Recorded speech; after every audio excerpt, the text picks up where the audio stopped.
When I released my recent Diablo IV Sorceress build tier list, I noticed a lot of people were commenting that Sorceress is the weakest class in D4, but I've also heard from a lot of people that it's the most popular. So what's going on here? Well, first off, Sorceress feels great when farming Glyph EXP, clearing Helltides or leveling to 100, but it is probably the weakest class overall when it comes to doing the highest end content that's available, something like pushing Nightmare Dungeon tier 100 or killing Uber Lilith. And fairly recently, I talked about things that were wrong in D4, which I felt needed fixing. A lot of those have already been addressed, such as now you can teleport directly to Nightmare Dungeons instead of having to run there, or will be fixed by Season 1 or Season 2. Things like gems being auto-pickup like all other materials and going in a special material slot, or resists actually becoming useful, hopefully by Season 2, aka soon TM. So Blizzard is clearly receptive to constructive feedback. And when it comes to feedback, it's very important to keep it constructive. Don't go out attacking people, harassing the devs, or anything like that, because ultimately, if someone's being an asshole, you probably shouldn't listen to them even if they're right. And so today, I wanted to get into all the problems I have with the Sorceress class, and at the end, I'll wrap things up with a few ideas I had on how to potentially fix them. Hopefully some of these changes come in for Season 1, which we're going to find out more about very soon. Speaking of, I'm going to do a live reaction to the Blizzard livestream talking about Season 1 changes over on my Twitch channel. Link will be down in the description below. While you're down there, maybe toss up a like, subscribe to the channel, because I'll probably also post a YouTube video summary. And if you're feeling really spicy, go subscribe to my second channel where I talk about a variety of other games. Before I get back to things, a special thanks to my patrons and channel members for their continued support, but more about that at the end. So what are some of the problems faced by the Sorcerer class? First up, enchantments. Conceptually, they are really cool, but Firebolt is used almost universally and feels mandatory, because you need enemies to be burning to enable many of your other damaging effects. I wish we could use more of them. Maybe the answer is 3 enchantment slots, or maybe the answer is just not having Firebolt be so mandatory. Because beyond Firebolt, there's a lot of other really interesting things. Flame Shield gives you a damage immunity cheat death proc. Teleport gives you infinite teleports, provided you have a bunch of evade charges on your boots.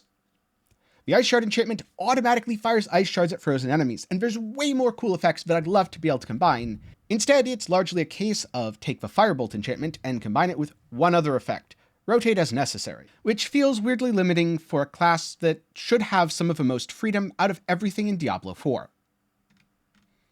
And unfortunately, skills aren't that much better, because Sorc struggles to get defenses compared to most other classes.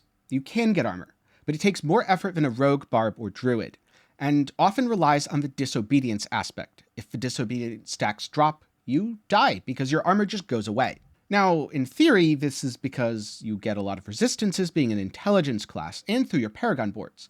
But right now, resistances don't really do all that much. It also feels like while Sorc has a lot of access to barriers, most of them don't scale and are only 15 to 30% of max life, where it really feels like more of them should be 50 or even 60% given how long the cooldown is or how conditional they are.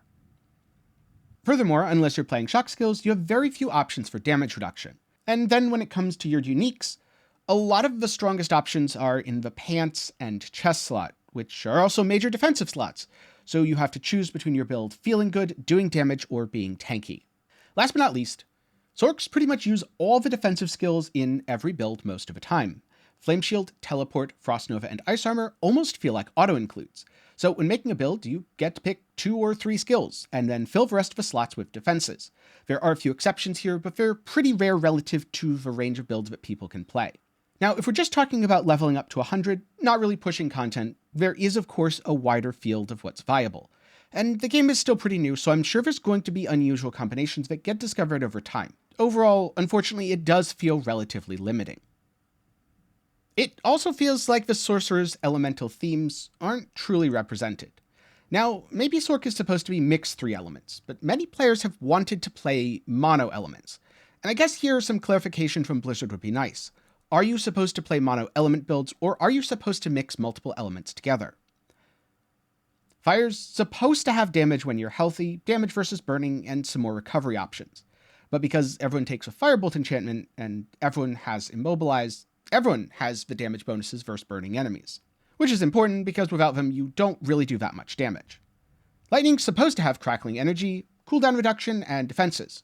Actually, okay, shock skills do a pretty good job of fitting into their class fantasy and are almost good enough for a mono lightning setup. Cold has mana recovery and vulnerable, which is a huge problem because it means cold is just objectively better than every other element. Because your build's viability is often determined by your access to vulnerable, a massive multiplier which increases the damage enemies take. So how do you get vulnerable as a Sorc? Ice shards, Frost Nova, Frozen Orb, or sometimes Ice Blades, but that one's a lot less reliable. This means all Sorc builds need to invest into one or more cold skills, in most cases Frost Nova, which is the standout winner due to it crowd-controlling enemies and having a lower cooldown based on skill level, giving it pretty good Vun uptime and also pushing you to be an aggressive melee build that uses your main defensive skills, Teleport and Frost Nova, as damage cooldowns. If you're feeling really spicy, you also use Flame Shield as a damage cooldown. I also can't help but feel like the ultimate skills aren't very ultimate. They should feel insanely impactful, but Flame Shield is just a better deep freeze with a lower cooldown. Inferno was pretty good, but outclassed by Raymond of the Infinite. Now, if you're not using Raymond, it's a great alternative. It's just a little weird to me that the ultimate skill is that alternative unless you're playing a fire build. And last but not least, Unstable Currents, the Shock skill ultimate is quite good and has high synergy with Shock builds.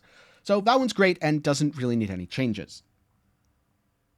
But unfortunately, all of these things combine to make build crafting feel very limited, where you're kind of picking from select skills that slot into the overall framework that is generic Sorcerer build. And speaking of, Sorceress damage is also quite conditional. Stats like damage versus burning, damage versus stunned, and damage versus frozen are all very important. So you effectively do no damage on a boss until it's stunned, and then you do all the damage. Immobilize gives 150% more crit damage, Aspect of Control, and the Control Glyph carry your damage, and this is why things like burning damage, flame feeder, burning effects all feel so important. Which matters a lot. Let me use an example based off of my current build. Legendary Aspect conceded, 25% damage with Barrier up. Legendary Aspect of Control, 35% damage versus stunned enemies, 35% damage versus frozen enemies, and 35% damage versus immobilized enemies. Devouring Blaze gives 150% more crit damage at rank 6 versus immobilized enemies. And the Control Glyph gives 20% more versus frozen. Now there's many more multipliers here, but I'm just simplifying to give a quick example. And let's pretend I cast Ice Shards, and it crits for 3,000 damage. With 5 Ice Shards, that's 15,000 total. So 15,000 times 2.5 for Devouring Blaze, 1.35 for Control, 1.25 for Conceded, 1.35 for Control, 1.35 for Control, and 1.2 for the Control Glyph is 138,396 damage, which is about 9 times the DPS just by fully crowd controlling an enemy. And that feels like it's way too much of a Sorceress's total damage.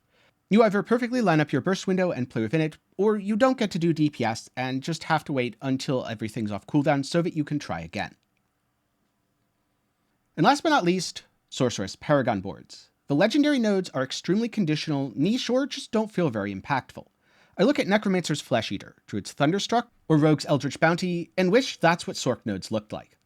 Burning Instinct, Icefall, or Static Surge are all pretty good. They have their uses, and while they're not insane, you can definitely use them. Searing Heat is highly specific. In theory, if you're playing Meteor or Fireball, it's good, but those are only 2 very specific skills, and it's only 15% crit chance, which doesn't feel like it's all that much, especially when you have ways to get 60% crit chance off of a legendary aspect. Frigid Fate gives up to 15% lucky hit, but requires a lot of points, and ultimately, hitting an enemy 15 times isn't all that realistic. If you hit them that much, they're probably already going to be dead. Plus, you have to have high vulnerable uptime, plus 15% lucky hit ultimately isn't that impactful when that's a single roll on gear. Ceaseless Conduit is just way too weak. I don't really know why it's 2% versus the 5% from Burning Instinct.